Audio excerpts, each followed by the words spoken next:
Hey, here we are. Last PBR Monday of the 2022 Tour of Idaho season.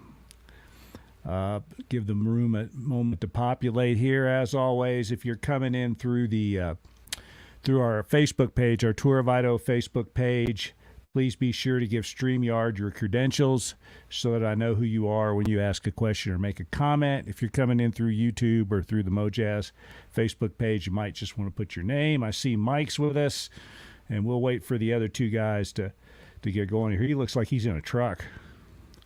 Good evening, Nick. So, oh, wow, we've already got a lot of people. I think this is going to be a good one. So while we're waiting for the rest of our guests to join us, again, just a few things about, the tour this year. I think it was the best one ever. I think we had a great route. For the most part, it was real smooth. Not everybody got the outcome that they wanted out of it, but that always happens. And this year it was about the same number of teams that are successful that it usually is. Every once in a while we have a year where there's a bunch of fires or something and we have to shorten a route, and the percentage of finishers goes way up when that happens. But this year, it was a hard route. It was one of the better years, I think, in terms of route. And we had a lot of people that made deep runs, and there were some people that we were all rooting for sure, that didn't get the outcome they wanted. But there were also some people that were mighty happy when they rolled up on Sundance. Again, the thing that makes this different from a route you just go out and ride is that there are rules, and you pay penalties if you run afoul of those rules. You make a nav error, and you got to make it up somehow.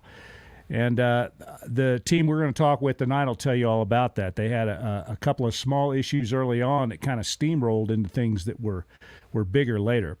Same thing happened to PSV. They made, in fact, almost the exact same day 4 navigation error that DFT made. And making up for that deeper into the tour turns out to be something that's difficult to do. But there's people watching, everybody's following your PLB, and, everybody knows what's going on. And that's kind of what makes it fun. We refer to this as Dakar for poor people.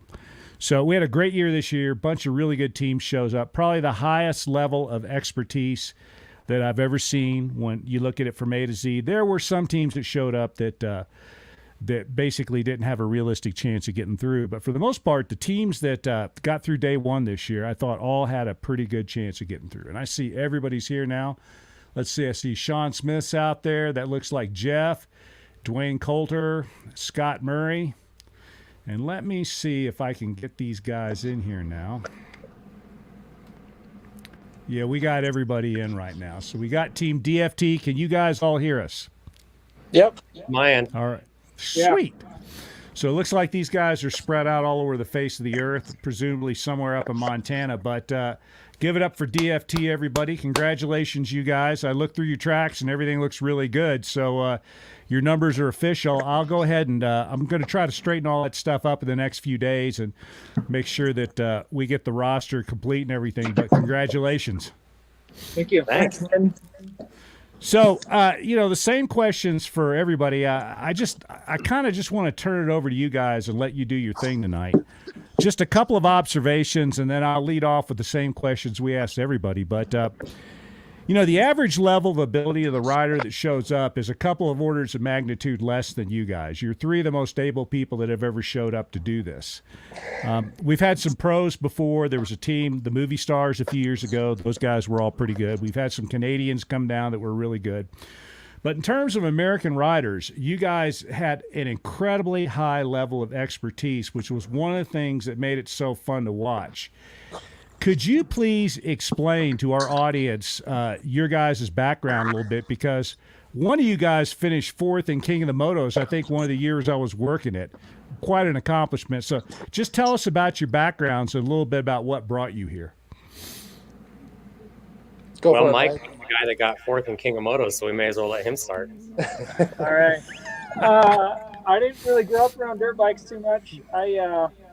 I got into riding quite a bit about 2000, probably 2004. I'd had some old farm equipment kind of stuff growing up, XR 100s and 1980 IC 125, that kind of thing. About 2004, I started riding a bit. 2005, I raced for my first time.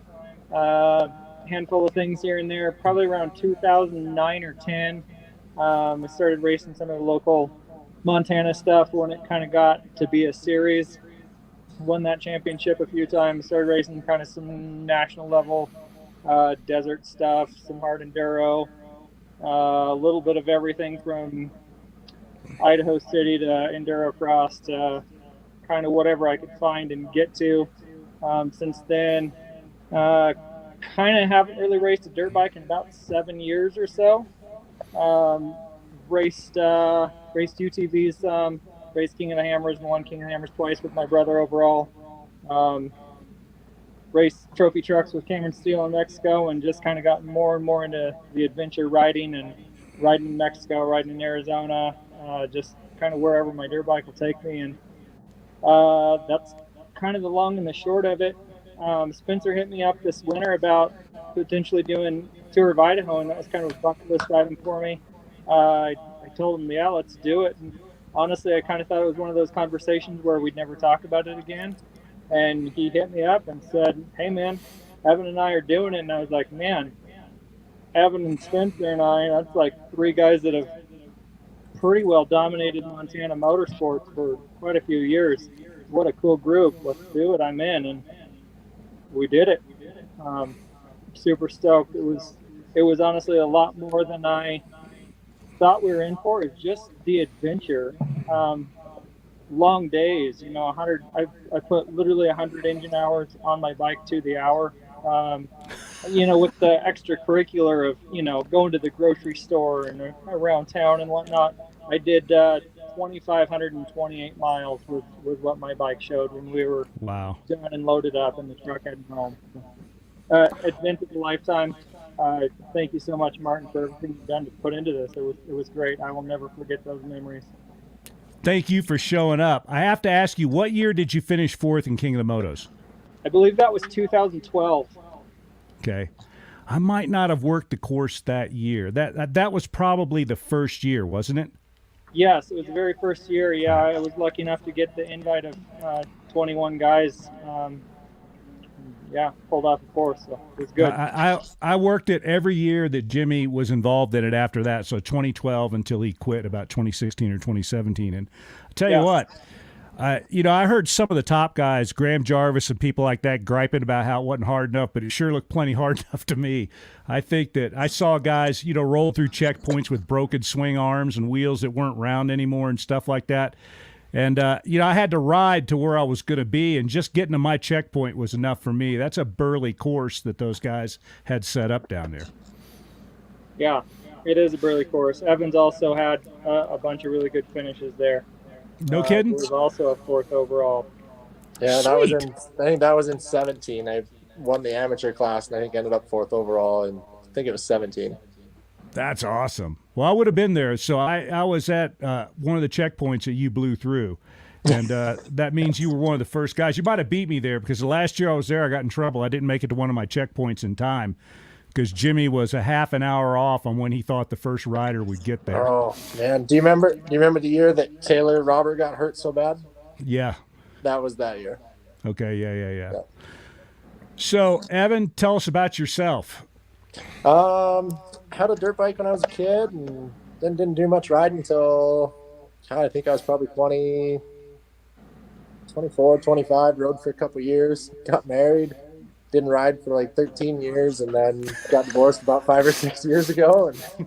And I was like, all right, time to buy some dirt bikes. And just went out and started racing and ran a few B classes and some enduro races, and jumped up to some Hare and the Hounds in the A class, and just kind of kept rolling for a few years there. Went down to King of the Motos, had a good show there. It was lots of fun, met a lot of fun people. I think I ended up in Romaniacs in 18. That was a fun experience for sure. And since then it's just been everywhere I can put some tires on the ground. We've been trying to do it, so it's been just a hell of a good time, and met people that I never would have met otherwise. You hear a lot of guys say that about dirt bikes, but it's so true. Like, everywhere you go, like, if you've got a dirt bike and somebody else has a dirt bike, they're coming over to talk to you. And you see them out on the trail, you're talking, right? Like, it's just good people. Sweet. Spencer, you're up. There you go. Cool, yeah. I cut my teeth a little differently in the motocross world, which was super fun, but it's, the same thing. You're just out there meeting people, trying to figure out what the heck you're doing. Had a lot of fun with that, but the Montana motocross scene, you know, depletes pretty quickly as tracks go away, and the population's just not here for that. So, got into some off road, did a couple years of off road racing, which is how I met these guys, and that was a ton of fun. But you kind of move on to the next thing. So, started just looking for more adventure style dirt bike rides, and Evan brought this ride up to me, man, probably 4 or 5 years ago. He started pestering me about it, and could never put all the pieces together until this year. And yeah, we made it happen. We got everything together, and somehow the three of us were able to, as the weeks ticked by, still be a go for it. So it was great. Well, I tell you something. I get fussed at a lot by three-person teams. Everybody that's ever shown up on a three-person team says I made them crawl through broken glass. They said the three-person route is so much harder than everything else. Why'd you do that? Your guys' three-person route really was. You guys, I swear to God, you rode the hardest tour of Idaho ever. And when I saw, I figured out who you guys were about June or July sometime. I had some people starting to call me up from Montana and say, hey, do you know any of these guys? And I said, no, I don't recognize any of the names. And some guys I know and trust really well said, well, you better be looking out for these guys because they're pro caliber stuff. A couple friends of mine, the Lee brothers, I think you ran into them in a race, and you guys were bracing them a little bit. And Dave and Brian, great friends of mine, those guys are good riders. They're very skilled riders. And they said either 1, 2, or 3 of you guys passed them like they were standing still, and they showed me a photo of where you passed them. They said, yeah, these guys were closing in on us at like 50 miles an hour here. And I said, yep, these guys are going to have a lot of fun. So Sean's trying to get me in trouble here. Let me put up his comment. And this is nothing like that you guys haven't heard me talk about. So you guys, like Mike Knight and a few other people that have shown up, you have tremendous race skills. You're good athletes, tremendous athletes, actually, tremendous racers and stuff. But it's more than bike skills that get you through stuff like this. What I want to know is, and one of you, I think Mike already alluded to it, your sense of adventure, because this isn't like 50 laps or 5,000 laps around a motocross track or a GNCC course. This is something totally different. Where did you guys get this sense of adventure instilled in you that made something like this, A, attractive, and B, you guys really did a good job out there. I mean, you deliberated past a few small nav errors and stuff, but you guys were able to do what you needed to do, even when it was the middle of the night sometime. What other skills, where did you get that other skill set that you really need to be as successful as you were? Well, you get that skill set when you wind up out in places where you don't want to be after dark. And that happens more often than not. Are you gonna tell them your coined term, Spence? Yeah, I don't know what we were talking about, but it just came to an obvious conclusion of, well, it wasn't really, whatever situation we were in wasn't really that big of a deal. It was just your standard level of fucked. And that's kind of just how most rides end up at some point where, well, you just figure out how to get through this. And, yeah. So I think the story where that came up was, God, it had to have been 5 or 6 years ago. And Spence is talking about a ride he was on, and he's like, yeah, he goes, well, so-and-so. He's like, we knew kind of where we were, but like not how we got there. And it was getting dark, and only 1 out of the 4 of us had a headlight. And 3 of them were going to run out of gas, and then this and then that. And he's like, just standard level of fuck. He's like, well, we had a good time. Like, we got out. That's an interesting concept, because a lot of dirt bike riders don't get that at all. And that's the reason why I hammer on the race community a little bit, because some of those race guys are prima donnas, man. They expect the umbrella girl and all that kind of stuff. And you don't get any of that here. You can be knackered in the middle of nowhere where knackered has some consequences. And you guys ran into a little of that. You had a really late night on D12, And I remember I stayed up that night, and I forget which one of you it was. It might have been Spencer was sending me these really cool text messages that said, "Oh man, you should see the stars up here. It's that was dark me. enough I could see the Milky Way." That was That me. was you. That was awesome. That was day 12. That's right. Yeah. Yeah, we didn't run into too much trouble that night. We kind of just lollygagged. I think it was the day before when we ran into all those logs Yeah, and yeah, up yeah. that trail. That was a late night. That's what got us. That's Yeah. why we were late Day- on even 12. Day 12, we couldn't stop screwing around. Like, it was such a fun trail, and the challenge that climb on day 12, that challenge after we left. What was that little town we left? Avon Avery. or Avery. Avery, yeah. And then there was the challenge, and we're looking at it. We're like, well, the regular trail goes like this, or the challenge goes like this. We're like, well, we're doing the challenge. It was such a fun trail, and we were just mobbing it. Like, what a blast. So take us through your whole tour. Let's just go day 1 through day 13 and tell us about your experiences. And you guys just take it away. I'm just going to sit here and listen like everybody else. We started out with Mike losing his phone day 1, first 20 minutes. Yep. Wasn't even. Did you have it up on the handlebars? Yep. Yeah, He must see, have- there you go. He must have got a faulty case or mount or something because it was bugging it. It was messing with him the whole trip. But we rigged up a little leash after he lost it the second time, so we never had to deal with that again. But yeah, day 1 we were kind of we didn't know what to think. We were watching other teams roll in at after midnight, and we just were having a hard time wrapping our minds around what we were going to have to do, and we didn't know what to expect. And so we got an early start. I want to say we were at the border at like 5 or 5:30 or something, and we weren't necessarily like racing as fast as we could. We were riding fast, but we just never stopped. We all had nav up, and we had comms, hands-free comms, so we could have one person zoomed in, one person zoomed out, just confirming and trying to keep the tires rolling. And we did that for like 8 or 9 hours until we realized like we're 160 miles into this thing, and it's noon. We're probably going to be all right. We can probably, I think, stop and have lunch. we stopped at like some saddle, and we were kind of just grabbing a drink. I think, we're taking a leak, doing whatever. And I'm looking at the odometer. I'm like, guys, we're 96 miles in. And I'm thinking it's like 1 p.m, and it was 8:30. And we were like, huh. We're like, all right, well, we better keep pushing just to make sure. Yeah, you guys rolled up to the flagpole really early. It was, what, 5 in the afternoon, something like that? Yeah, I think it's 5 or 6 or something. Yeah, Yeah. 5:30ish. Yeah. And Which you did the the challenge thing- section, too. correct. Yep. Challenge and a bonus. Why I wouldn't think, you? Yeah. That day definitely got more technical as the day went on, and so I could kind of see why I could kind of see where people were running into trouble.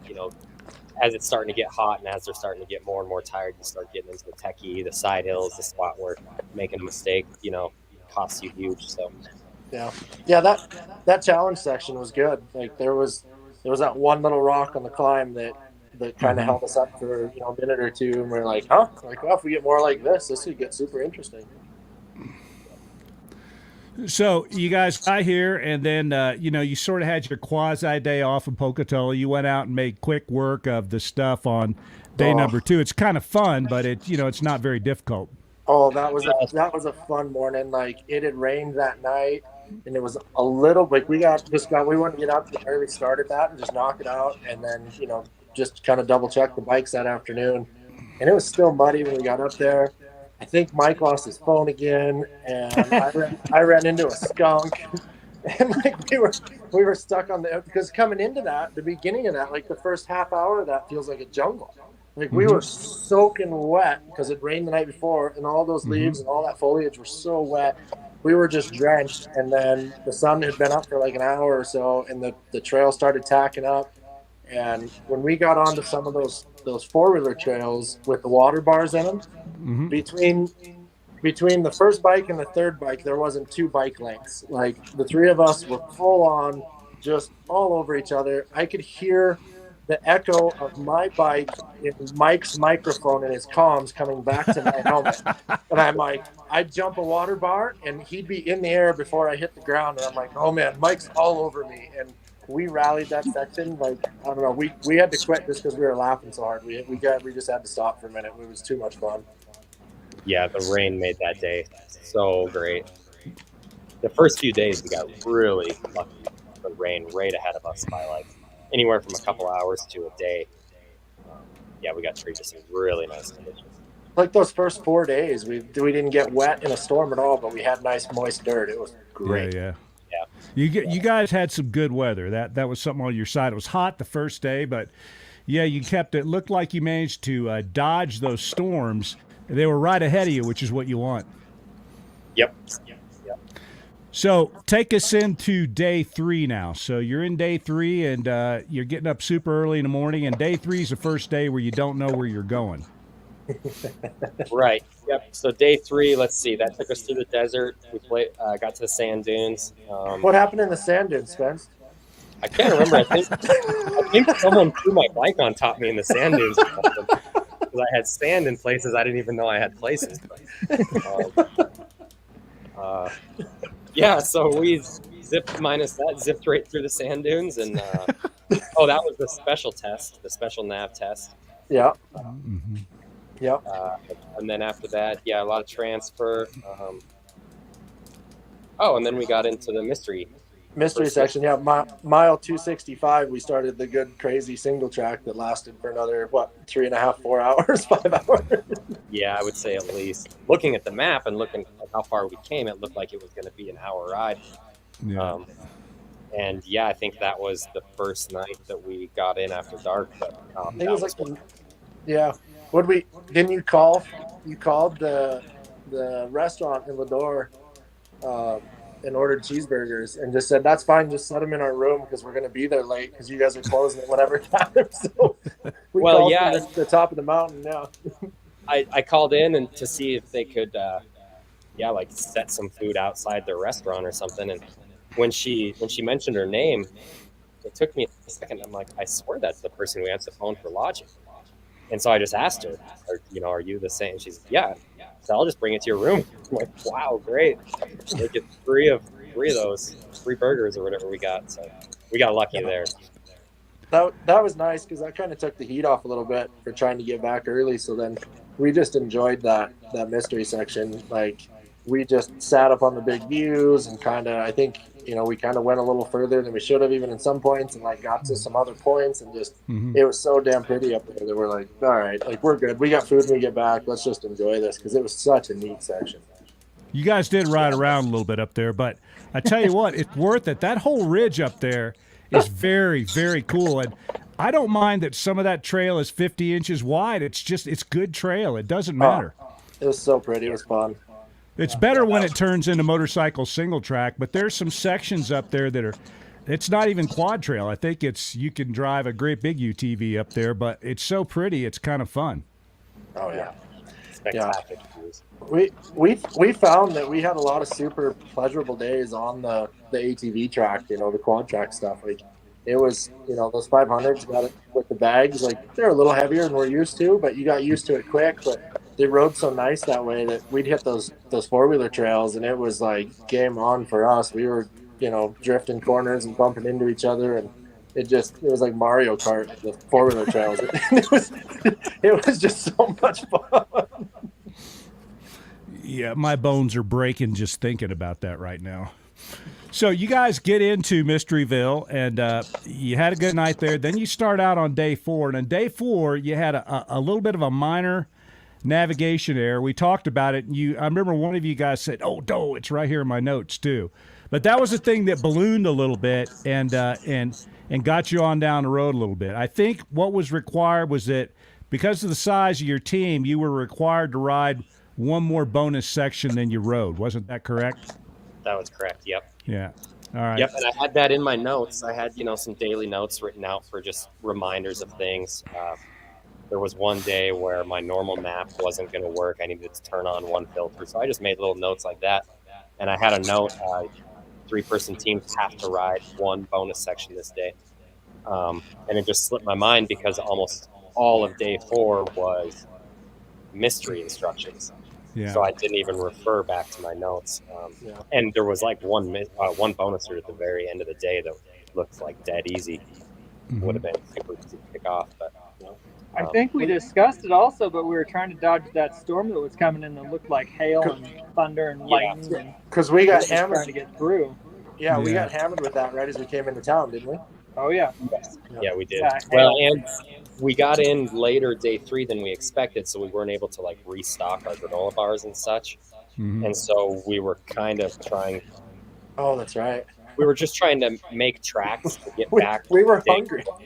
Yeah, we needed some real food that wasn't granola bars, because the last time we restocked food was the previous day at noon, when we had lunch, and so that was kind of we didn't. I don't think we did any bonus or any challenge on day 4 just for that reason. Like, let's get through this, let's restock our food and not get into this predicament again, and then missed that. But It's still early enough on. I think we didn't want to start falling further and further behind and start draining our energy and our supplies. So I think we were kind of being safe, and then with trying to dodge the storm, I think we were just kind of pushing through. Well, and it ended up costing us a problem by getting into day 4 with time to get dinner because whatever dinner we got Mike sick. Yeah. So Mike came down with what had to have been food poisoning, so he had to do that for the next couple days. Oh, that sucks. It was a rough few days there. Trying to figure out what to hold over the toilet for a while. And Mackay, Idaho is the worst place in the world to experience that too, unless it's at Smoky Bar Store. Because if you're at Smoky Bar Store, you have to wash yourself off in the solar-powered shower. That was the first night after Mike got food poisoning. I've got pictures of him like as we got there, like a plate of food sitting in his hand, and he's just like out cold like this. Like he had no sleep, no groceries on board to keep him going. Like it was pretty amazing that he toughed through those couple days like that. Spencer and I were like, oh god, that guy, that sucks. Yeah, he is tough. A couple miles of the challenge before you get into Smoky Bar, they're just slow. You're just hopping over boulders. And, Evan and I were having fun, goofing off, but we were feeling so bad for Mike because we know how it feels. I mean, everybody knows how it feels when you were done half an hour to an hour ago, or in Mike's case, 12 hours ago, and you're just ready to get to where you're going, and just those last couple miles, man, they did not roll off easy for any of us. It was just three miles, right, Mike? It was 3 miles. It was only 3. Yep. A lot of that would have been faster to hike. And I think Mike was considering it.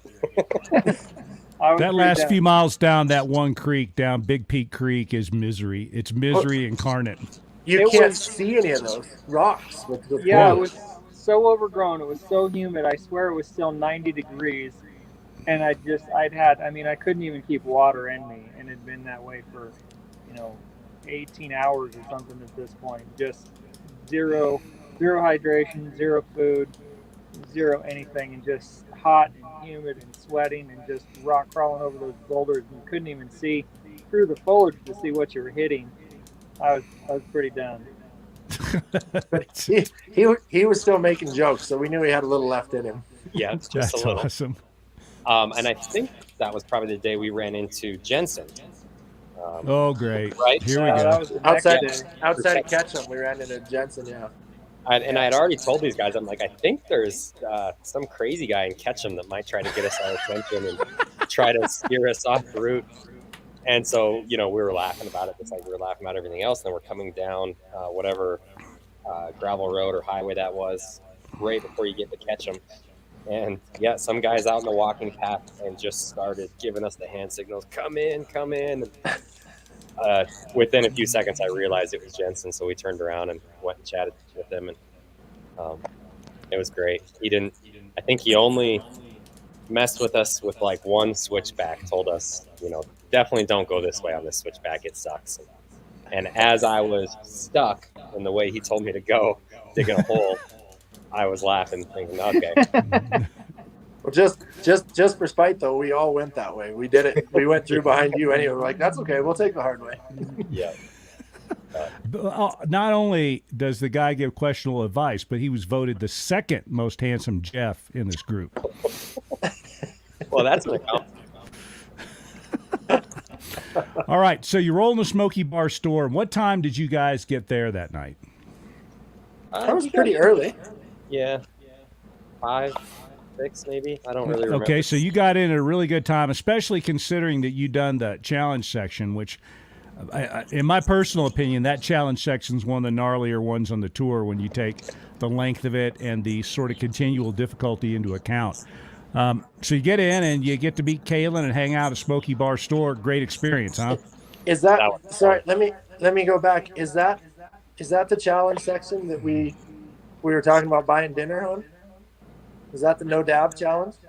No, that was way further That was a on. couple days later. That was later. Okay. I couldn't remember. Yeah. No, hanging out with Kaylin was great. Her daughter was a blast. She had some friends there, and it was just, we could have hung out there and BS with everyone all night. We almost did, but yeah, it was very fun. Yeah. Yeah. It She has was a great good place. time. No. You thought her daughter was nice. She yelled at me. She did. She gave Evan some beef the first minute we were there. It was, I think Evan called her horse a pony, and he didn't do that again. She Oh, set me straight real quick. Oh, yeah. bust was, out the whooping stick. You don't do that. It was one of the highlights of the tour. There is a difference. Not often you see Evan speechless. Yeah, isn't that what she said, Mike? What'd she Yeah. say? It's a horse, not a pony, and there is a difference. Yeah, that's what she said. And she wasn't grinning. No, No, nope, she was dead serious. That's the best story this year so far. That's even better than that's a cute little saw you have there. Yeah. Yeah. Well, Now, I mean, Evan gets horses and the stuff. smoke. Oh, sorry, Spence. Yeah, I was just saying it. Evan has horses and stuff. It's not like he was being an idiot. He was, being friendly. And she was. It was great. It really was funny. It was pretty good. We made friends by the end of the night, but yeah, she was a kick. But that Smoky Bar, like, what a cool spot. Like, she had brake pads, she had coolant, she had Kate's bars. Like, she was stocked up. Like, what a rad little spot. Mm-hmm. It's pretty cool. Yeah. All right, so you get out of there early the next morning. You're on one of the longer days. You're on that day that goes all the way from there to Chalice. And, of course, you guys being the guys that you are, you decided to do one of the gnarlier challenge sections of the tour that day. Yeah, was that the challenge section that went through the burn? Kind of climbed up that real loose climb through the burn. It's the one that goes up to Custer Lookout. Oh, that was a great ride. Okay, you went up to Custer, then you went out Ramey. Yep. Okay. Yep, that's right. Yeah, that was really cool. That was fun. Trail Custer was killer. that was a rough day. Good trails, but rough day. It's a long day, especially the route you guys took. It's a really long day. Yeah, that was Mike's last real rough day, I think, of That was just suffering through it. that was my pants down every 5 minutes, all Yeah. day. We kept trying to talk him into just leaving them off. It would have been a lot easier, but we didn't want to do It that. would have saved a lot of time. Oh, geez. Yeah, that was a fun one. There was a lot of single track. They must have had a lot of flooding come through that river because it looked like the trail had been rerouted quite a bit. Oh, that's Ramey? right. Yeah. Yep. Ramey Creek is notorious for that. It blows out like every few years, and so you always have those like little high places where you got to climb over the blowouts, and some of those are pretty interesting. Yeah, that was fun going through there and seeing where that washed out this year. That was really fun. Yeah. So you get into Chalice, and it wasn't too bad considering the route that you guys took. You actually got into Chalice at not too much of an unreasonable hour, as I recall. Yep, we're still able to go get some dinner. So we got in before dark sometime. I think it was close. It was 8:30 or 9. Yep. I Sounds remember about we right. were making some phone calls trying to figure out if anybody was still open or not. I'm trying to remember where that was. That was that pizza Well, place or something, wasn't it?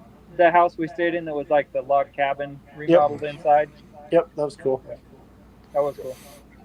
So the next day out of Chalice, you have another day that's not as hard as I think the day to Chalice, but there's some mystery section on it. So you ride a lot of that cool stuff out of Chalice, you cross the road, then you're in the mystery section the rest of the day. Tell us how your day 7 went. Okay, let's see. Day 7 went Chalice to Salmon, right? That's correct. Okay. Yep. So We rode up to like 3 different lakes or 4 different lakes. That was the no dab day, Evan. That was the no dab day. Okay. yeah, so we're in the mystery section, and Evan's already lost dinner for not making a hill climb. I've lost dinner. Where was that? Oh, that was in Arco. God. Yep. And then I lost dinner for Evan making a hill climb that I didn't think he could make. And so the 3 of us made a bet. Whoever dabbed the most climbing up to that lake. The first lake. Yeah. Yep. And that, I think, was the challenge. Yes, that was the challenge section. That was the challenge section. Yep. Yeah. Spence, So you won that one. Would you have 2 dabs at the top? 1 dab, I think. 1 dab? Okay. Then I had 2 or 3, and Mike was just right off of that. But, man, what a section. That was fun. Yep, that was that lake is pretty that you end up at up there. That's one of my favorite spots on the tour. Yeah, that's probably my favorite picture I have is that view. That's a pretty cool lake up there. Yeah, and then it's still a lot more single track from there. It seemed like getting out one more lake we got to, and then a little highway ride. Yeah, you rode up the bonus, I think. So you went to another lake up a Jeep road, and then you rode out into Salmon. Yeah. Yep. I forget where it is. Yep. So yeah, that was a really fun day too. That mystery was great. The day off we needed it. Our bikes needed it. Our tires were smoked. We were worn out, ready for a break. So we're going to preserve that in next year's tour. So the part of that day that day 8 that got eliminated due to the fire, those trails are, but I don't think they're worth riding. I think next year we're going to tell everybody to do the same thing. Just take a day off in Salmon and that evening roll up to North Fork. I just think it makes a lot of sense. Yeah. It's nice. I think it's a little more enjoyable. Mm-hmm. Yeah, I think by the time you do all your bike maintenance and hit the grocery store and do some stuff, it would have been hard to really ride a full half day in there as well and not get in super late. All right, so you roll up to North Fork where my friend Cass is waiting for you guys, and then you get your day 9 going. Tell us about that. Day 9 was fun. A lot of single track. It was hot up there. It was really hot that day. We were, let's see, I think that's the day we were filling up and dunking our heads in the creek, trying to cool off. It was hot. Yeah, and those trails, there's a lot of sun exposure up there, too. It's weird because you're in trees a lot, but just the way that stuff lays, you're making a gigantic crescent, and everything faces south. So all day you get sun exposure. You're hardly ever out of it. Yeah, and just long single tracks, a lot of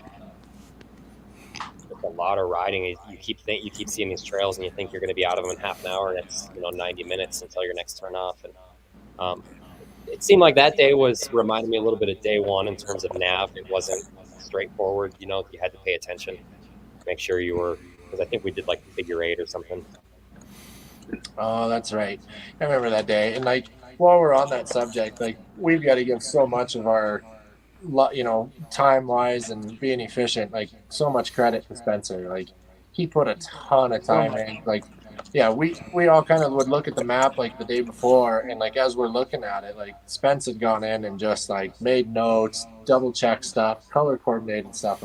It just works so well. We could really find which waypoints were ours and which ones we needed to hit, and we could look at it and study it for 15 minutes and just be like, oh, okay, this makes sense. This is where we need to go. And Spence put a ton of time into making sure that stuff made sense. It was great. It was awesome. Ended up working out well. The chair in your office is a lot more comfortable for figuring that stuff out than the chair on your bike at 3 o'clock and 100 degrees. There you go. So, Wiser words were never spoken. yeah. I like that day. I think those trails are some of the better trails on the tour. And the interesting thing is, until just a few years ago, one of those trails hadn't been ridden in like decades before just a couple years ago. And some of those trails are still not commonly ridden. A lot of that stuff just really got sought out and started getting really used a lot in the last 10 years or so. And I think those trails are treasures, and especially for guys like you up in Montana where they've closed a lot of stuff. In fact, the CDT used to be able to ride a much better route. We used to take the CDT all the way around to Steen Mountain.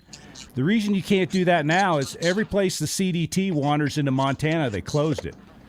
When they closed all of your guys' trails up there in that area, about 10 years ago, they closed a bunch of stuff. And then just in the last couple of years, every time that moto legal trail wanders out of Idaho into Montana, it's closed. Oh, that had to have been about the same time they shut down like our crest trail and stuff. Seems like it's all about the same time. Yeah, they took a lot. You know, the guy that did that too, the district ranger, you know he's a motorcycle rider? The district ranger is a motorcycle rider that made those decisions. And he made them during the Trump era too, when it would have been the easiest thing in the world for a guy that A, rides bikes, and B, knows who his boss is, to have told the environmentalists to go pound sand, and he caved. It's crazy. Too bad to hear. Yeah. Yeah, we lost a whole bunch of stuff. There were a bunch of really cool trails up there in that CDT area that we lost in one fell swoop, and it's terrible, but it is what it is. Away from the bad news, back to the good news, which is you guys get back to North Fork early that day, and then you're off on your next day, your day 10. A lot of it's transfer section, but there's some cool stuff that you got to do before you get to the big, long transfer sections. Yeah, let's see. That was all that burn we rode in the morning. Yep. I think all three of us were kind of feeling it that morning for a bit. Like, I remember the pace that morning was super maintainable through a lot of that. We kept climbing through that. Well, the first part of it started out, I think we were going through that thick foliage again. You follow that creek for I don't know how long. Yeah, and it was so thick, and we're like, all right, we'll just go slow. And then we get up into that burn, and we just kept climbing. It was like the single track through there. There were a lot of like little snipers by your feet that, just were kind of a little spooky. So I think we just kind of took that morning super easy, just maintained, made sure we were still rolling, but we just went super easy. And then didn't that turn into the Magruder that day? Yep. Mm-hmm. Oh, that was fun. That was our first roadblock. Yeah. Did you guys do that challenge section out Marlin Springs? I don't remember looking at your tracks or not. Did you do the challenge section out to Marlin Springs that day, or did you just keep going along the CDT to Blue Nose? Was that challenge section like right away? It would have been before you got to Blue Nose. It's not right away. You climb up that place you're talking about. You go out the CDT. Then you go out this really easy trail called Marlin Springs until it turns into like the mile of the Erzberg boulders. No, we did not do that. Okay. Yeah, that morning we were all, I think it was mostly our arms and hands were pretty worn out, and we decided not to do that one. Okay, so then you roll over, you go to Blue Nose, you roll down into Montana, you get over to the Magruder, and as I recall, you guys walked up to Salmon Mountain, didn't you? Nope. Okay, you skipped that.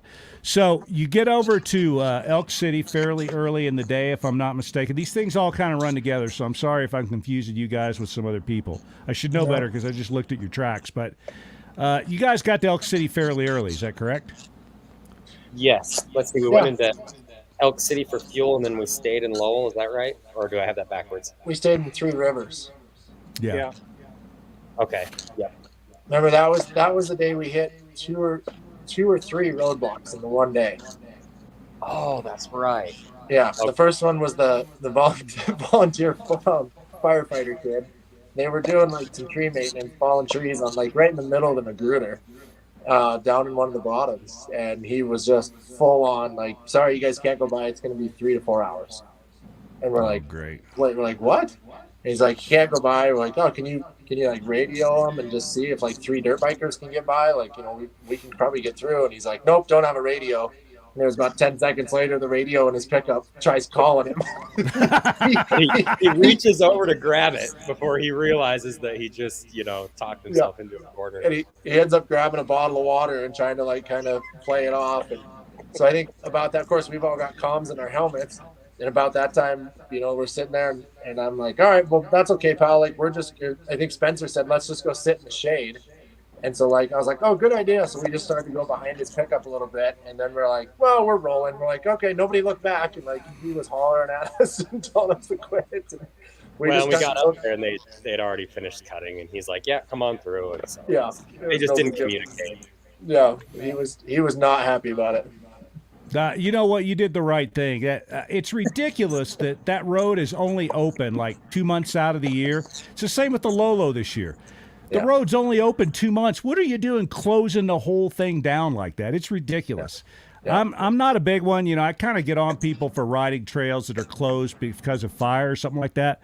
But when it's idiot construction like that, I routinely ride around those signs. I'd do the same thing you guys did. Say, hey, I'll apologize later, but I'm going.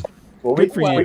If he was radio, he'd have found out that tree was down and we were good to go, but he just didn't want to get on the radio. So he was executing his full authority, that's for sure. But it was fun. But then, what else did we run into?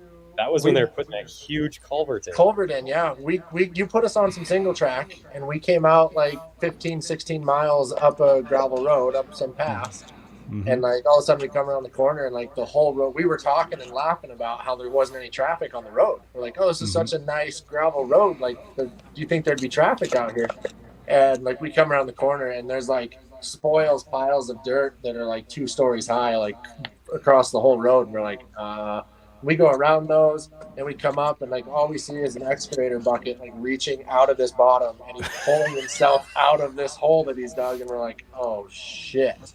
And that had to have been like, what, a 10-foot culvert. It had to have been 80, 90 feet long in the bottom. I mean, he had this hole was 60, 70 yards across the whole road. And he's like, yeah, you got to go back 14 miles. And then it's like 35 miles around, blah, blah, blah. And we're like, I mean, we're fairly handy. Can we try it? And he was like, yeah, we want to watch this. He's like, go for it. So we ended up finding our way through and climbing out the other side. It only took us probably about 5-10 minutes, but we had a good time with that. I think Spencer asked him how much for a lift across in the excavator bucket. Yeah, and then we rode that whole section out of Elk City and came down. Like, what a beautiful ride coming out of there. Like, you drop in at that far back campground, across the bridge on the river there, and ride that whole road out. And we're doing the same thing. Like, we're like, man, this road is beautiful. Like, how come there's no cars on it? Like, there's nobody. Friday night, and there was not a car. Every campsite was open. We were like, where is everybody? Yeah, unreal. And we get, a 1.5 miles from the Three Rivers Resort where we were staying that night. There's a blockage, And there's another truck parked across the road. Big sign says road closed. And I'm like, what? I'm like, it's the only way out of here. Like, no way. And so we go around the truck and we start going up, past it. And here come 2 guys, and one guy just does this, and then we see him get on his radio real quick, and we're like, oh no. And like we rode up to him, and he's like, road's closed, guys. And we're like, well, we got to go right there. We talked for like 30 seconds. He goes, it doesn't matter. He goes, when I saw you guys coming, I already radioed that you guys blew by me, so they're expecting you. And it was the same thing. They were finished with what they were doing. They were all sitting around having beers on the other end. Yeah, but that was weird. But that was like an active slide. Like as we went by, there were still rocks coming down. Like we were like, okay, let's scoot past this quick. There's actually a way around that wouldn't have bit you too bad, but the guys that all went ahead of you said they didn't have any trouble. They just rode over the slide and went on in. I guess you guys got there early enough that they were still working it, but everybody else got there late enough that they'd already gone home, so they didn't have any trouble. Yeah. We looked at some of the single track that went up to the ridge to the north of us, and then could have rode that down, and then the road around Yakuska. But they said that was like a 38-mile detour to go around that way, and we barely made dinner that night. They closed at 7. We had to beg that lady to keep. We rolled in at 6:59. She was mopping the floors and locking the doors, and we were like, "Oh, please let us eat." It's not 38 miles if you take the shortest way. There's about a 15-mile way around. If you had ridden that single track, you would have regretted it. That single track goes through one of the worst logged out areas on the planet where they just like chopped all the trees off about 3 feet above the trail. And there's miles and miles of slash piles you got to get through and around. I haven't done it in years, but that's the worst trail I ever rode in my life. The furthest one up that creek, I was up there 2 years ago, and a buddy and I cleared that to the top, and we couldn't get all the way up because of snow. And so I told them, I was like, guys, I know this trail will be mostly clear because I was here a couple years ago. I'm like, it'd probably be crappy, but yeah, I thought the same thing because when we did that one, it was brutal. Yeah. That's a real climb. There's 2 ways to get up to it. There's one where you just come down where you first get on the road. Then if you go about 5 or 10 miles down the road, there's another way up.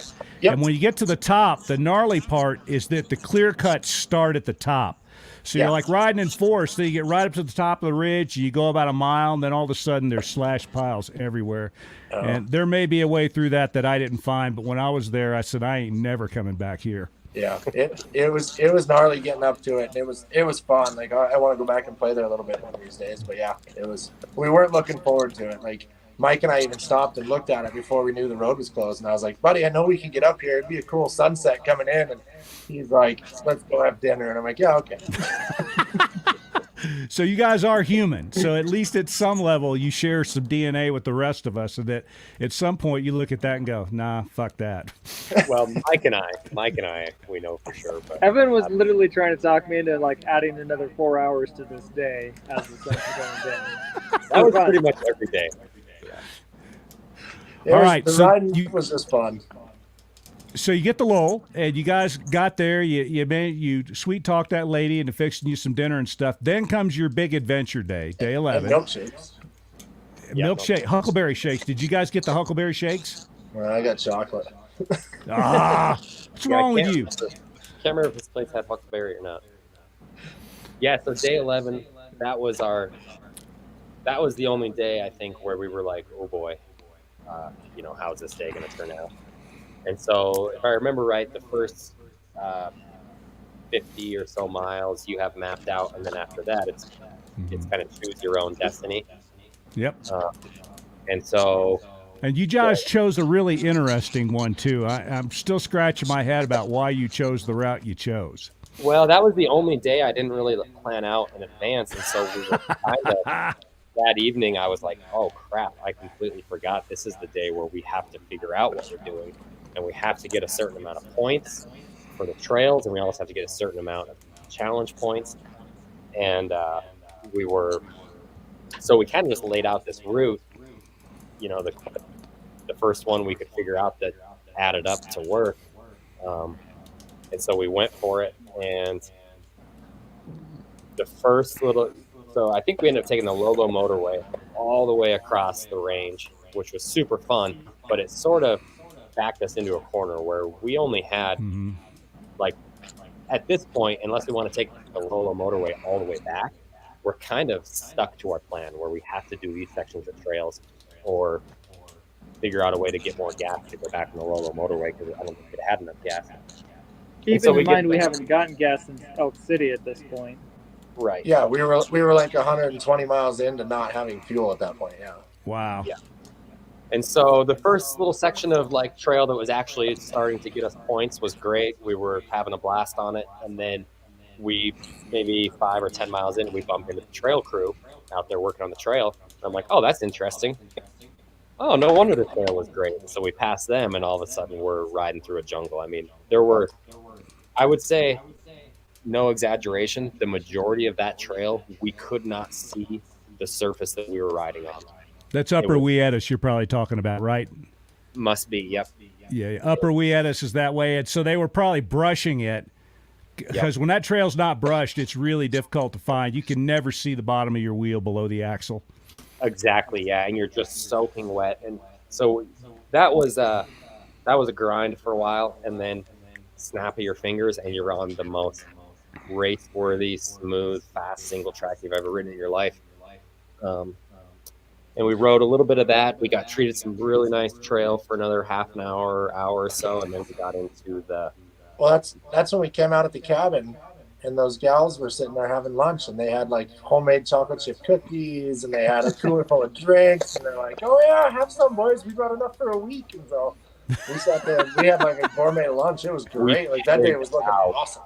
They were practically shoving food down our throats. I mean, they were not going to let us out of there without taking a dent out of their stockpile. Yeah. That was. I thought someone was setting us up for something. I'm like, there's no way this is real. I think they were.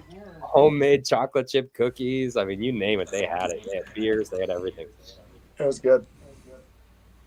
Yeah, and then the day turned around because we got on some good ripper again, and then we ran into that guy and his kid on a 65, and they pulled off the trail, and the guy's like, "Well, it's not so clear," and like I tried to give the little kid like a fist bump, and he was not in a good mood. Like he was not having any of it. He had some he had Raptor pegs on that 65, the titanium ones. I remember. I'm like, "Dude, those are rippers," and he was like, "Just get me out of here, Dad." Like he was not having any of it. And the guy's was like, that on Lower Wietus? It must have been. I'm not sure where we were at, but the guy goes, "Well, when you get up there a bit," he goes, the trail's not cleared. He's like, "We couldn't get by." And we're like, "Okay, cool." We kind of took it with a grain of salt because it was a kid on a 65. So we're like, "Oh, okay." And it was just pure shit from there. Oh no, I think you guys had already ridden around. At this point, you're coming up Windy Ridge up over Cook Mountain, probably. Yeah. Yep, I think it was Windy Ridge. Yep, and that guy even said, "I'm pretty sure no one's been through that in a couple of years." And we're like, it's so hard to know, if if it's truly impassable, or if it's a couple of trees, or if it's what we ended up getting into. Well, there were a couple outs there. Like we had to go like 2-3 miles, and then there was a trail that cut out, and we're like, okay, if it's really bad, we'll cut out here. And it was really bad, and then we decided to keep going for some reason. And then it was like 4 or 5 miles to like another one that looked like you could form a loop off of another main trail. And we're like, oh, when we get to that one, like we'll pick one of those, it'll be a loop. And like we would have lost the house that night. Like our bets were all wrong all night. I having sawed my way across there myself, I had an infinite amount of sympathy for you guys, because as strong as you guys are and as good a riders as you are, when you got to keep getting off your bike to saw, it wears you out, especially when it's hot, especially when you've gone as far as you've gone. I laid down in the middle of Windy Bill Trail one night and went to sleep. It was about 8 o'clock at night, and I exhausted myself sawing. It was the last tour of Idaho I did back about 2014 or 2015. I was coming across there in similar conditions, and all I had was a Silky. So I'm dragging my bike over every log, hopping them, going around them, dragging the bike. I even got the rescue kit out to get it over one particularly big one on Side Hill. And I finally got to a point somewhere up there on the top just before those scurvy switchbacks. I couldn't go. I just laid down under the bike and went to sleep and slept until it got so cold around 3 in the morning I couldn't sleep anymore. But I fell asleep in like 3 minutes, wearing my helmet and all my clothes right beside my bike. I exhausted myself sawing. So when I saw you guys going through there, it was like bringing back all this bad juju. My hands were shaking. My wife's going, "What's wrong with you? Why are you shaking?" And I'm going, "I'm having flashbacks, baby." Yeah. So we had several conversations where I think it was Mike would be like, "Hey, I think this is a bad idea. I think we need to turn around and go find something else." And Evan's like, "Man, I kind of agree. Like, it's not getting me better." And I pull out my map and I'd be like, "Man, guys, I think home's just right around that corner." And I think,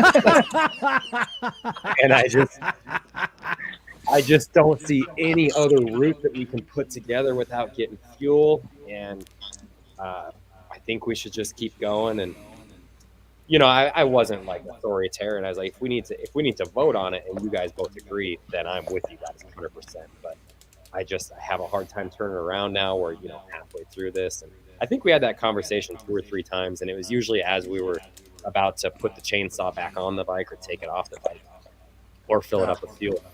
And we got a kick out of it. I don't think we told you about this, Spence, but like earlier in the trip, earlier days, we were all talking about different stuff, and we were going through like the new bikes, and like now they don't have Kickstarters and this and that. And I'm like, I think Spence has walked out like 3 times.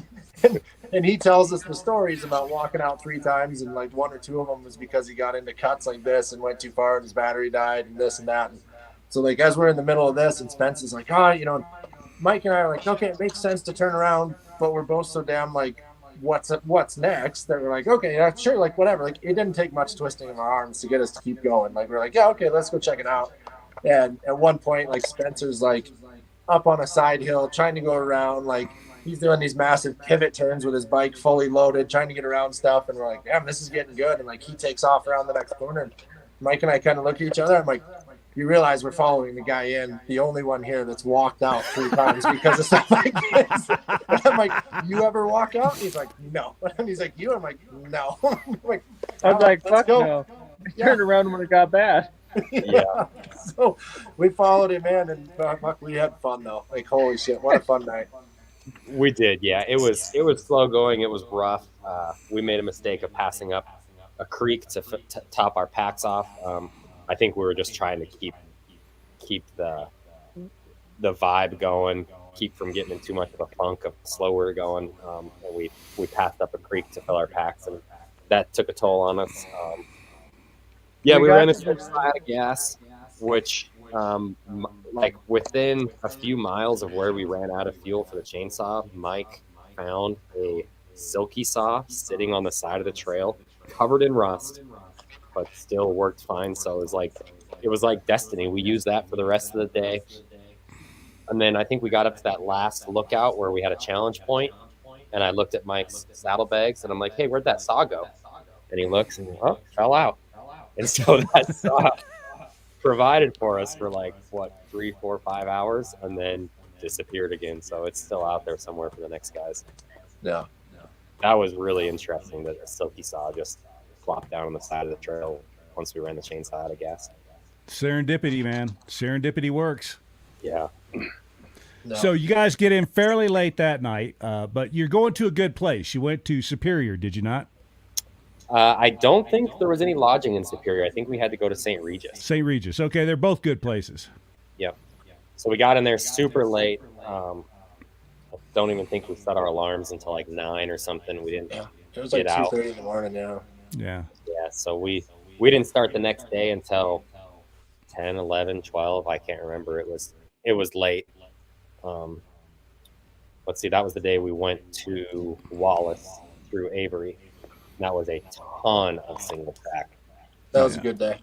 Yeah, that was really. What we were sending you texts from the top of the mountains, Martin. Yeah. Those guys that put together that stuff up there, Jim Spooner and Andrew Hickson, put together a hell of a route. That was a really fun single track.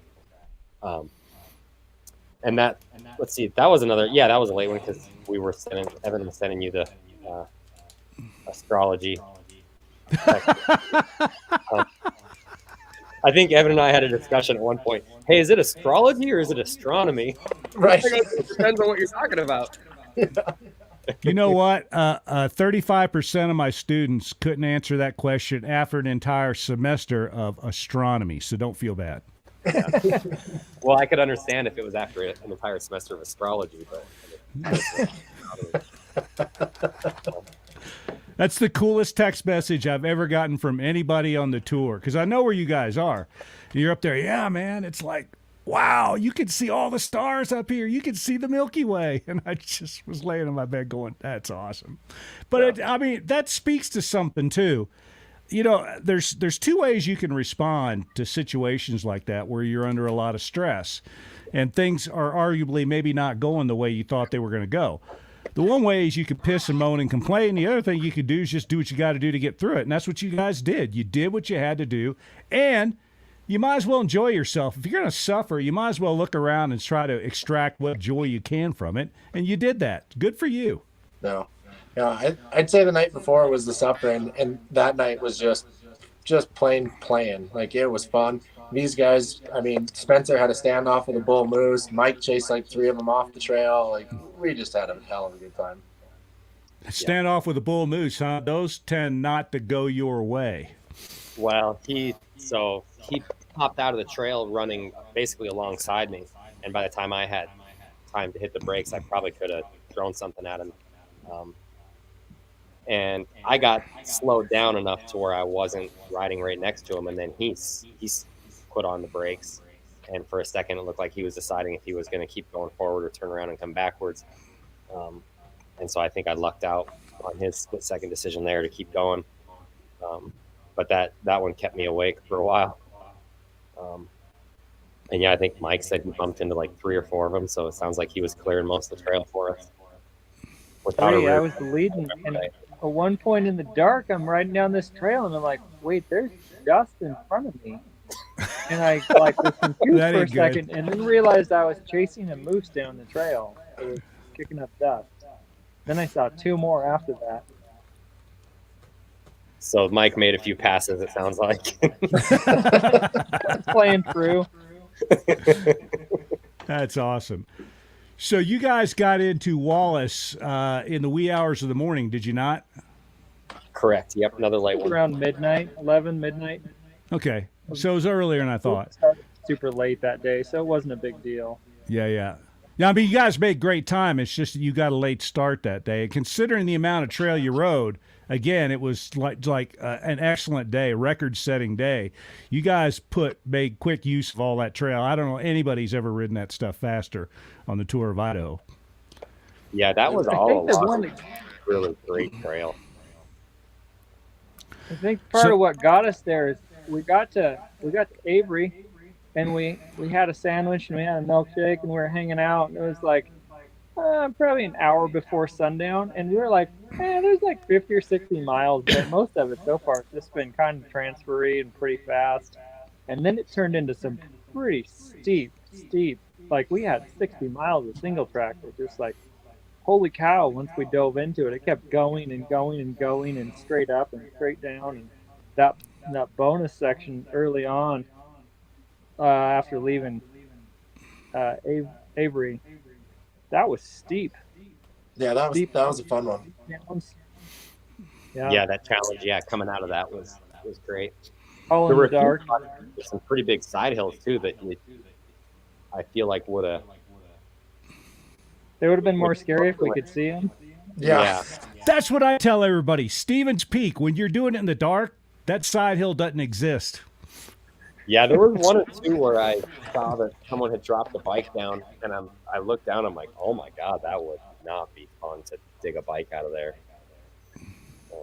Which around here, I mean, that's all we really ride is, steep, exposed side hill. But there was a few that day that would have slowed you up.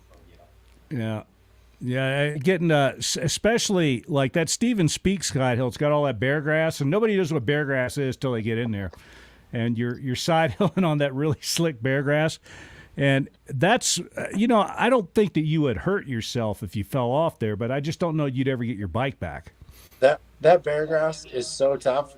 I learned about that stuff when I was racing Romaniacs, and it was a learning curve and a half to figure out that stuff. Like when you're just breaking trail through that, trying to climb mountains, it's a different game. So when I saw it out there, I was like, oh yeah, this stuff's fun. We're just going to stay on the trail. So now you make it to Wallace and it's over. All you got to do is ride to Sundance Mountain and not fall off your motorcycles. How'd you process everything on that last day? Spence fell off his motorcycle. Yeah, I must have. I got something that like late the night in Wallace or early morning or something that didn't agree with me, and I think it was about 15 minutes before, and I had to leave my motorcycle before I'd even got stopped and rip my helmet off and get rid of some whatever was bothering me. But it was perfect timing because Evan was picking my bike up. I was on all fours, yakking my brains out, and the UPS driver came by to see what was going on. And he wouldn't give me a ride up to Sundance, but of course, it looks like Evan's just stealing my bike.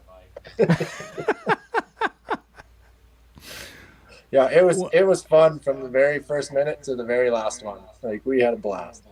Good deal. Well, anything else you want? I mean, it was really one of the coolest. I've been doing this for 18 years now, and you guys absolutely had the most fun tour of Idaho I ever watched. You hold every record for that. I have a special place in my heart for soloists because that's usually the way I do it, so I pay attention to those guys. But the three-person route that you guys rode and the way you rode it and you just dispatched every section in a completely professional manner. Your nav was dead on. When I looked at your tracks, I saw the mistakes I would expect to see from people that are just like on the gas and rolling, but I didn't see anything that was particularly dumb. You guys had obviously done your work. The only thing I didn't understand was your choice on day 11, but I understand that a little bit more now. There would have been easier ways for you guys to put that together, especially since the soloist had gone through a couple of days ahead of you guys and sought a bunch of stuff out. But yeah, you made it. You guys were over points, so it wasn't any trouble with that way. You finished with more points than you needed. Just in the final few minutes here, reflect on your adventure and the fun that you had, and any last thoughts. Oh, I mean, yeah, it was great. I mean, the amount of, going through and figuring everything out. I mean, there's obviously a lot of info to sift through, the different rules, the challenges, the bonuses, et cetera, et cetera. I mean, I spent a ton of time figuring it all out, which means you had to spend 10 times that much time putting it all together. So it was like, it made it so much more fun, all the extra stuff that you have attached to it, the PLBs that you have to turn off, you have to turn on, people following along, it made it more than just a dirt bike ride. And it was exactly what we were all looking for. We all ride our dirt bikes all the time. We love it, but it was fun to do something that was more than just a 2-week-long dirt bike ride. And so thanks for giving us that opportunity. That was Yep. once in a lifetime. Yep. It was hard to imagine as we were going through it, all of the hundreds and hundreds of hours of work that you've put into making it so that guys can ride their dirt bikes across the state of Idaho. And like, as we kept going, we're like, how the hell did he figure this out? Or who in the hell found this? Like, this is, it was just time and time again. It was like, what the shit kind of a crazy bastard puts all this time into this? Like, this is insane. So it was great, man. Like, thank you, Martin. It was fantastic. It's my pleasure. It's not just me. In the beginning, it kind of was, but there's all kinds of guys that go out now, like all that way up north stuff. That was Jim Spooner and Andrew Hickson. I've ridden some of those trails, but not all of them. And that's been the greatest thing about this. And you guys are part of this now, too. And I have all these great sources of information coming in now. And so when I go way up north, I don't have to go ride down all these trails that I don't have any intel on. There's guys saying you should go here and check this out. The information's almost always good. The challenge section, that first challenge section that you guys rode on day 12, I said you could just ride the one little loop if you wanted to. You didn't have to do the whole thing. If you had gone over to the other side, you would have gotten a taste of what I used to get into before I knew guys that were way up north. Because the other half of that, the part I told you it would be better if you didn't do this, I fell all the way down. Jim Spooner knows all about that. I think he replicated that feat, but it's this trail that goes like this, and it's got big boulders in it. It's got some switchbacks, but you'll just $sign them when you're rolling down them.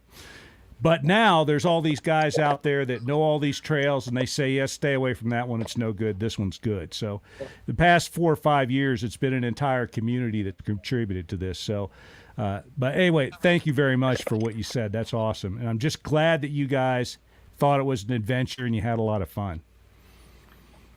I would say it was the adventure of, honestly, one of the tops of a lifetime.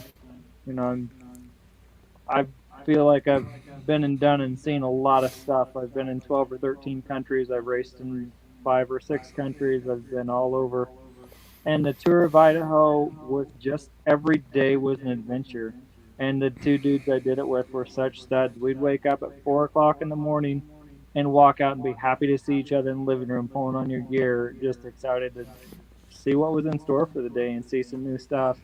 And even the days that we probably made the wrong call, they were the most memorable, fun days. It was the adventure. Once we finally were getting out of all the down trees and finally getting out, and we hit this gravel road, and it's like mile markers, and they're counting down from like 17 or something, right? And we're like, oh, sweet. It finally counts down to 0 and tees into the road, and it says Superior 43 miles. And this was like 1 in the morning, and we're like, are you kidding me? 43 miles? I don't think any of us have the fuel to make it that far. And then to add to that, we weren't staying in Superior, we're staying in St. Regis, so we got to get to Superior, ride down the highway another 15 or 17 miles before we can find a bed. So we ride down the pavement. Evan and I are kind of out front. Spencer's holding back for the dust, and we hit some pavement. We're like, oh, we'll wait up and meet up with Spencer and make sure everybody's good and ride on in together on the pavement. And we sit there and we're pulling our coats on and laughing. It's literally 2 a.m. at this point. Evan goes to start his bike and it won't start. And we just laugh. Like, no one was even mad. We just laughed. We started his bike and on down the road we go. Yeah, we had to push start it 3 times that night because I ran out of fuel like 5 miles from Superior, and I knew it was running out, and so I tried to get over in the ditch and lay it over and get that fuel from the other side of the tank without letting it stall because I knew it wouldn't start. And of course, I'm like half running beside my bike trying to lay it over in the ditch while we kept going, and yeah, I stalled it. So Mike had to bump start me again, and then we had to bump start again at the gas station at 2:30 in the morning. And yeah, Oh no, we had fun. Yeah, that's what makes it cool, though. I mean, one of the last tours I did, I had an old XR 650R. Well, one of the last ones. It was one of the first ones, and the valves started tightening up, the exhaust valves, which those things were notorious for doing. And I didn't have the tools with me to do a valve job out in the trail. And the last 2 days, that bike would not kickstart. You could kick it till you were dead, and it wasn't going to kickstart. So every morning, I'd get to the top of the biggest hill I could find, bump start the thing, and then I never turned it off. If you turned it off, you were going to be involved in the same thing again. You were going to have to bump start it. And that's what makes it fun. I mean, those are the kind of things that in the moment it sucks, but you got to just laugh at it and understand that, I'm going to live a long time after I'm done with this, hopefully, and I'm going to remember this moment for a long time. How many moments in your life are that lucid that you remember them 20 or 30 years later? There's not that many. Yep. And you guys got 13 days of them now. Yeah, definitely. All right, guys, anything else you want to say before we wrap tonight? Just like to recap on the thanking you for all the effort you've put into the tour of Idaho and making it what it is. It was a super, super neat experience. I did not expect to come away with that much appreciation of what we just did. Yep, absolutely. It was great. And all the fun and all the riding, guys. I don't think I ever said thanks to you two for just a good goddamn time. So. Well, I got one more message to pass along. My little girl, you guys made quite an impression on my little girl, and before she went to bed tonight, she said, make sure you tell those guys I said, hey, so I better not see you guys like sniffing around here in 10 or 15 years. Thanks, guys. I will be in touch with all three of you. I'm going to reach out to you guys to talk about some stuff here the next few weeks when things calm down. But thanks for an hour of your life tonight. I'm sure that everybody was stoked to hear about your trip, and thanks for coming. I really appreciate having people with your level of talent come in and do this and have a good time at it. Thank you, Martin. Yep. All right. Thanks. You are quite welcome. So, once again, get these guys out of here. Here we go. Once again, as I say every week this time, you've wasted a perfectly good hour and 15 minutes of your life with one knucklehead and 3 studs who knew what they were talking about. Awesome tale these guys told tonight. It's a ton of fun. And, hearing stories like this is kind of what's kept me going for 18 years. I really, you get people that actually see the ball players coming out of the corn, which is, these guys obviously got that. They understood that it was, the whole idea here is it's not just a dirt bike ride. There's something a little bit more to it, and they obviously understood all that. So as I mentioned earlier, I'm going to take some time off for the next few weeks. I'm going to do some riding myself to try to get next year's tour all straightened out. I was thinking about going out tomorrow, but it's 100 degrees, and I may wait until a few more days till things cool down a little bit. But I'm going to ride till the trails are closed due to snow. And I've got some ideas about even more cool stuff that we can put on next year. It's not going to be longer than 13 days. It's staying the way it is. But I have some ideas about how to change things around. I think we can make the Legacy Tour even better than this year's tour. So I'm anxious to go out and ride this stuff and figure it all out. Working some with this sort of saw mount system that I've been talking about, and actually looking at some saws too. So over the winter, when we get into Hot Stove League, I think I'll probably bring on Sean Smith and maybe a couple of other guys who do an awful lot of sawing, and maybe we could talk about saws and saw mounts and give you guys some options, because I think next year we're going to require that every team carry at least one power saw, and there's some really good options out there. I spent most of the day today going through different chainsaws. The one that Scott Murray used this year is an Echo that I think if you put a bigger bar on it, might actually be a pretty good saw, and it only weighs 5.2 pounds when it doesn't have any fluids in it. So there's a lot of interesting options out there these days, and they're inventing new saws all the time, and the whole idea behind these little arborist saws is they're trying to make them all really, really light. So it's a good time to buy a saw. They're not cheap. The ones I was looking at today were all around $400, which is a little bit more than I like spending on something like that. But we'll see. I think we're going to spend some time over the winter talking about things like that. So we'll be gone for a couple weeks. We'll start Hot Stove League as soon as I'm done. One of the reasons Monday and Tuesday are always days that my wife is off of work. And that means I can always ride my motorcycle because there's somebody here. We homeschool our kids, so there's somebody here to take care of that and feed them and make sure they don't burn the house down and stuff like that. So Mondays and Tuesdays are my good days to ride. And if I do PBR Mondays, I can't go out and stay someplace for a couple of days, which is what I like to do. So that's the plan. We'll hit Hot Stove League sometime late October, early November when all that stuff's done. And we'll do what we did last year. We'll run right up through, we'll run up into the holidays. I'll take a little hiatus, and then we'll start again early in the spring. But as promised, I will have information for everybody about what you have to do if you want to ride next year, if you want to do a 2023 tour. I'll make sure I get all that information out there, and I may do a few small videos, not PBR Mondays here and there, just talking about next year and what you're going to need to do. I've already okayed, I think, as of today, about 10 teams for next year. I'm going to give those folks the first shot at dates, and then after that, I'll start digging through people that I don't know. Thanks a lot for joining us. Again, it was an awesome hour and 15 minutes tonight. Listen to those guys, and I'll see you all in a few weeks. Cheers.